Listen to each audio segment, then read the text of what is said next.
नमस्कार, आप देख रहे हैं आपका अपना उत्तर प्रदेश और मैं हूं आपके साथ सपना दीपक मद्देशिया। बुलेटिन का आगाज करेंगे। मुख्यमंत्री योगी आदित्यनाथ लखनऊ में पौधारोपण कर वृक्षारोपण जन अभियान का शुभारंभ किया। इस दौरान मुख्यमंत्री योगी एक पेड़ मां के नाम लगाने की प्रदेशवासियों से अपील की।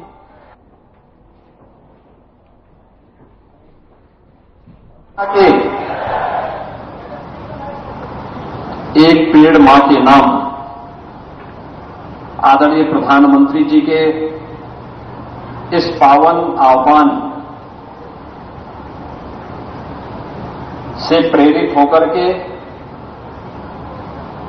उत्तर प्रदेश में एक ही दिन में वृक्षारोपण महाअभियान के एक नए अभियान के शुभारंभ के अवसर पर आयोजित आज के इस कार्यक्रम में प्रदेश सरकार में मंत्रिमंडल के मेरे सहयोगी, प्रदेश के वन एवं पर्यावरण, जंतुद्यान और जलवायु परिवर्तन विभाग के मंत्री डॉक्टर अरुण कुमार सक्सेना जी, राज्यसभा के माननीय सांसद डॉक्टर ब्रजलाल जी, डॉक्टर दिनेश शर्मा जी, श्री संजय सेठ जी, महापौर श्रीमती सुषमा खड़गवाल जी, विधान परिषद के माननीय सदस्य श्री मुकेश शर्मा जी, रामचंद्र प्रधान जी, इंजीनियर अवनीश कुमार सिंह जी, संतोष सिंह जी, माननीय विधायक डॉक्टर नीरज वोरा जी, श्री योगेश शुक्ला जी, श्री ओपी श्रीवास्तव जी, अपर मुख्य सचिव पर्यावरण एवं वन श्री मनोज सिंह जी, श्री अवनीश कुमार अवस्थी जी, प्रशासन वन विभाग के हमारे सभी अधिकारीगण, समाज के सभी प्रतिष्ठित महानुभाव, विभिन्न सामाजिक, सांस्कृतिक और शैक्षणिक संस्थाओं से जुड़े हुए सभी उपस्थित बहनों और भाइयों, मैं सबसे पहले वृक्षारोपण महाअभियान के इस क्रम में एक पेड़ मां के नाम इस पावन आयोजन के शुभारंभ के अवसर पर मैं आप सबका हृदय से अभिनंदन करता हूं, आपका स्वागत करता हूं। हम सब जानते हैं आदरणीय प्रधानमंत्री जी ने 5 जून को विश्व पर्यावरण दिवस के अवसर पर पूरे देशवासियों से एक पेड़ मां के नाम लगाने का आह्वान किया था। इसके पीछे की भावना भी यही थी कि दुनिया के अंदर पर्यावरणविद एक बात को लेकर के चिंतित हैं और वह चिंता है कि ग्लोबल वार्मिंग दुनिया के अंदर जीव सृष्टि के लिए एक नया संकट खड़ा करने जा रहा है। इस नए संकट से उभरने के लिए, क्योंकि संकट कहीं और से नहीं मनुष्य के स्वार्थ ने ही प्रदान किया है, इसलिए इसको नियंत्रित करने की जिम्मेदारी भी मनुष्य के ऊपर ही होनी चाहिए। और इस दृष्टि से दुनिया के सबसे बड़े लोकतंत्र के संवैधानिक मुखिया के रूप में प्रधानमंत्री मोदी जी का यह आह्वान हर भारतवासी के लिए यह एक मंत्र बनना चाहिए। इस अभिलाषा से हम लोगों ने प्रदेश में इस पवित्र अभियान को अपने हाथों में लिया और मुझे प्रसन्नता है कहने में कि 5 जून के बाद से लगातार प्रदेश में वृक्षारोपण महाअभियान के साथ एक पेड़ मां के नाम लगाने का यह गौरव उत्तर प्रदेश के लगभग हर परिवार को प्राप्त होने जा रहा है। एक ही दिन में इस पवित्र अभियान के तहत उत्तर प्रदेश के अंदर कुल आबादी अगर 25 करोड़ की आप माने तो इसमें आधी आबादी के हिसाब से आप जोड़े तो लगभग 3 पेड़ हर मातृशक्ति के नाम पर आज प्रदेश के अंदर लगने जा रहे हैं, एक ही दिन में लगने जा रहे हैं, जब हम 36 करोड़ 50 लाख वृक्षारोपण के इस रिकॉर्ड को तोड़ने जा रहे हैं। और मैं अब तक के आंकड़े आपको बता रहा हूं कि अब तक लगभग 12 करोड़ वृक्षारोपण के कार्यक्रम को हम संपन्न कर चुके हैं। आज के दिन पे सुबह से जो कार्यक्रम प्रारंभ हुआ है, 12 करोड़ पेड़ अब तक हर जगह रोपे जा चुके हैं। एक पेड़ मां के नाम, लेकिन इस पेड़ को लगाना भी है, बचाना भी है और फिर इसके माध्यम से अपने पर्यावरण को संरक्षित करने के कार्यक्रम के साथ भी हमें जुड़ना है। और इसीलिए हम लोगों ने कहा है कि एक पेड़ मां के नाम, पेड़ लगाओ, पर्यावरण बचाओ। पर्यावरण रहेगा तो आपने देखा होगा गत वर्ष प्रदेश के अंदर एक बड़े क्षेत्रफल में, और प्रदेश ही नहीं देश में भी दुनिया में भी हम लोग देख रहे थे, अक्टूबर महीने में बाढ़ आई थी।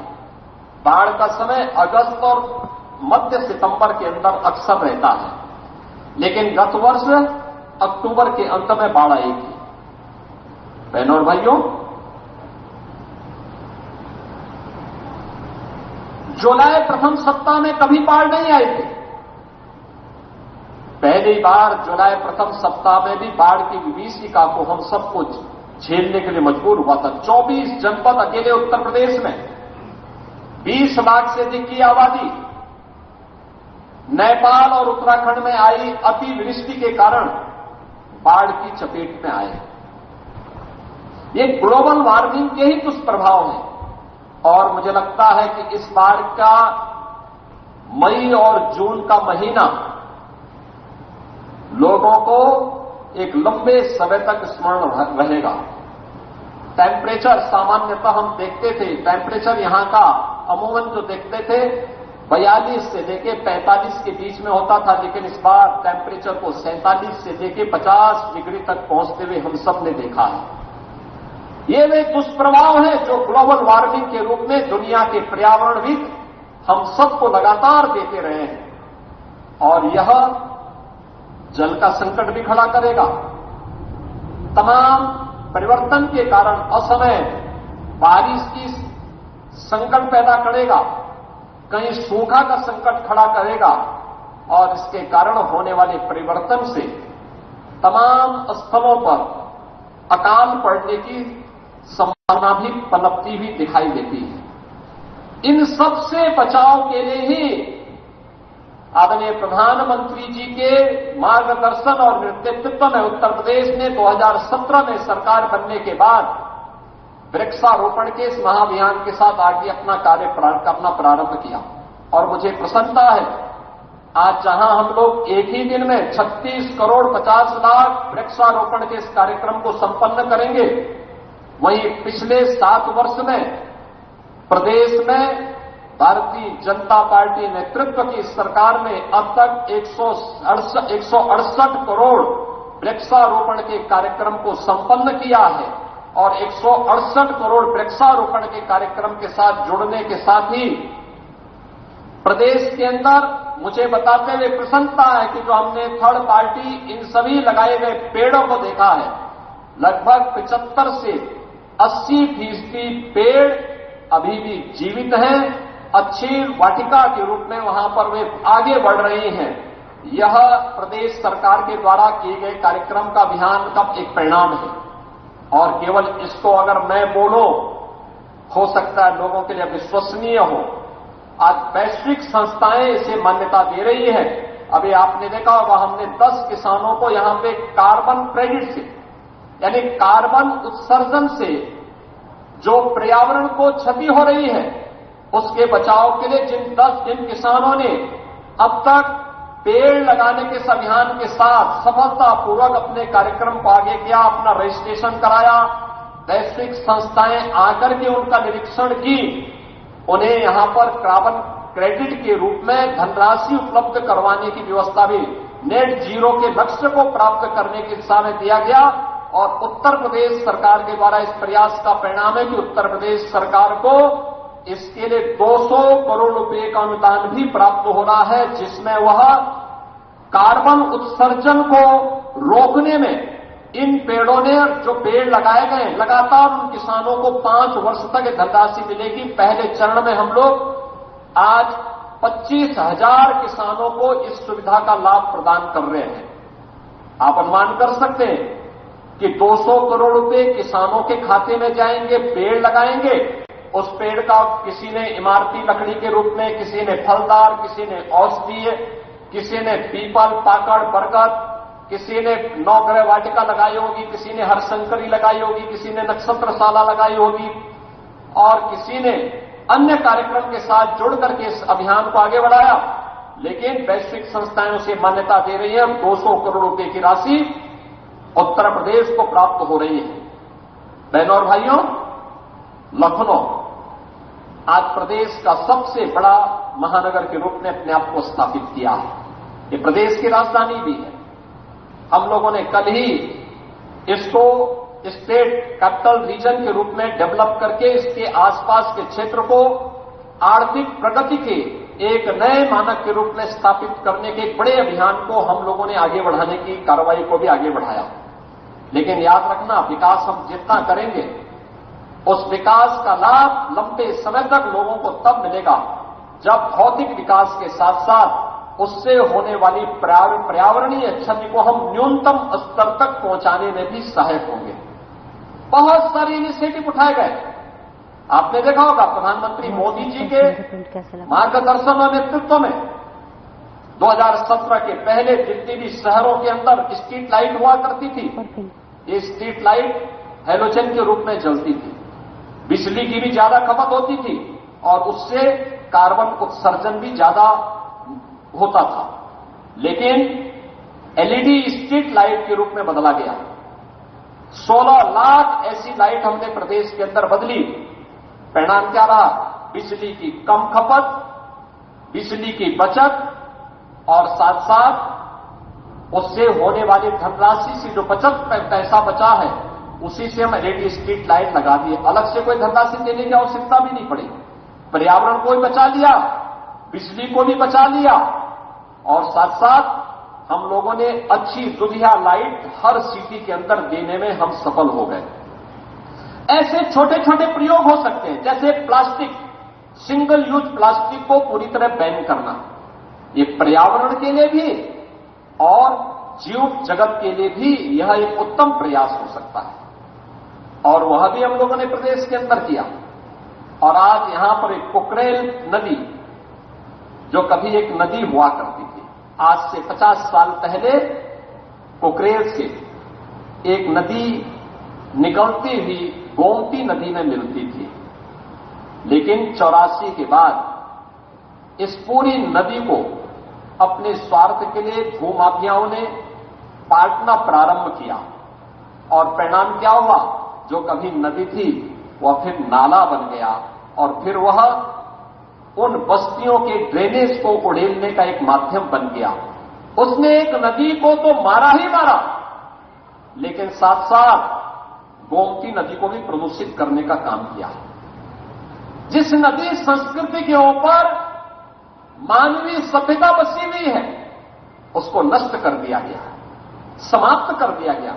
गोमती नदी लखनऊ में आकर के कितनी काली हो गई है, किस प्रकार की स्थिति को पहुंच चुकी है। क्या इस पाप से हम कभी वंचित रह पाएंगे जो यहां पर हुआ? और इसीलिए सरकार ने तय किया कि लखनऊ में आने वाले कोई भी अतिथि हो, कोई भी पर्यटक हो, लखनऊ वासियों के लिए भी, प्रदेश वासियों के लिए भी हम कुकरेल में एक नाइट सफारी की स्थापना करेंगे। नाइट सफारी यहां पे लोगों के पर्यटन और मनोरंजन के साथ साथ ज्ञानवर्धन का भी एक केंद्र बनेगा। लेकिन साथ साथ इको टूरिज्म के एक बेहतरीन स्पॉट के रूप में हम पूरे कुकरेल क्षेत्र को डेवलप करेंगे। और उसी क्रम में आपने देखा होगा इस क्षेत्र में जो अतिक्रमण था, उस अतिक्रमण को हटा करके जिन लोगों ने यहां पर रजिस्ट्री की थी, उन लोगों को जिनके पास आवास नहीं थे, उनको आवास उपलब्ध कराए गए। ऐसे 2100 परिवारों को भी एक एक आवास उपलब्ध करवाने का कार्य एलडीए ने प्रशासन की मदद से यहां पर संपन्न किया, उनको व्यवस्थित पुनर्वास हुआ। लेकिन साथ साथ जिन लोगों ने जमीन के धंधे के साथ जुड़ करके पर्यावरण को नुकसान पहुंचाने का काम किया और भूमाफिया बन करके लोगों को ठगने का काम किया, ऐसे भूमाफियाओं के खिलाफ भी कार्रवाई करते, एफआईआर लॉन्च कराते, उनके खिलाफ कार्रवाई की गई और सुप्रीम कोर्ट तक लड़ करके लखनऊ विकास प्राधिकरण ने आज इसे खाली करवाया है। और खाली करवाने के बाद जहां पहले अकबर नगर के नाम पर यहां पे पॉल्यूशन का एक माध्यम बना हुआ था, आज वहां पर भगवान श्री राम के छोटे भाई लक्ष्मण जी के नाम पे सौमित्र वन का आज यहां पर गठन हुआ है। ये जो जितने भी पेड़ लगाए जा रहे हैं ये सौमित्र वन ही हैं, ये सौमित्र वन के ही हो रहे हैं। हरशंकरी के एक वाटिका मुझे भी यहां पे लगाने का अवसर प्राप्त हुआ है। बहनों और भाइयों, उस पहचान को बनाए रखने के लिए सौमित्र वन यहां लग रहा है और इसके दूसरी ओर शक्ति वन लगने जा रहा है। शक्ति वन भी इसलिए, ये शक्ति भारत की नदी संस्कृति को बचाने का माध्यम बनेगा।